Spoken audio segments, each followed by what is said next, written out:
right, checking some other news we're following now. 6 months into the war between Israel and Hamas, the Israeli military says it has reduced the number of ground troops in the city of Khan Younis in southern Gaza, a signal that there's a possible shift in Israel's military strategy. So the announcement comes after the killing of 7 World Central Kitchen aid workers and increasing pressure for a ceasefire and a hostage deal. NBC's Drew Petrimo with the latest from Washington.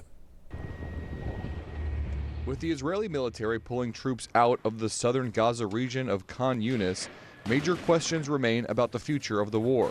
Many experts say it could be a turning point as Israel ramps down the intensity and focuses on more targeted attacks. U.S. officials caution Israel about its threat to invade Rafah, also in southern Gaza, where 1 million Palestinians are being sheltered. We have been very clear with the Prime Minister and his team that we don't support a ground operation in Rafah, that there are other ways, other options that they need to look at for how they're going to go after the Hamas threat that still is in Rafah. Calls for a ceasefire intensified after the Israeli military says it mistakenly attacked a vehicle from the aid group World Central Kitchen, killing 7 workers.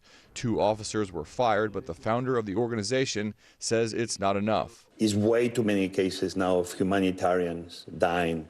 Many civilians, women, children, that the only thing they did was trying to get close by to somewhere that they were giving them flour or bread.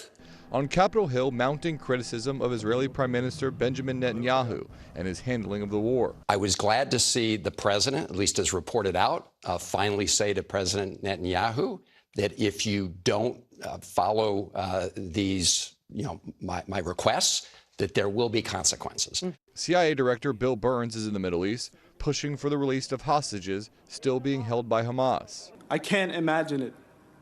6 months in, and every day feels like I'm waking up on October 7th with the same questions. Freeing the hostages is seen as a crucial aspect of any potential ceasefire deal. Family members of hostages being held by Hamas in Gaza are expected at the White House today for a meeting with top administration officials. The visit comes amid large protests in Israel by people who say not enough is being done to secure the release of the more than 100 people still being held by Hamas. Drew Petrimo, NBC News, Washington.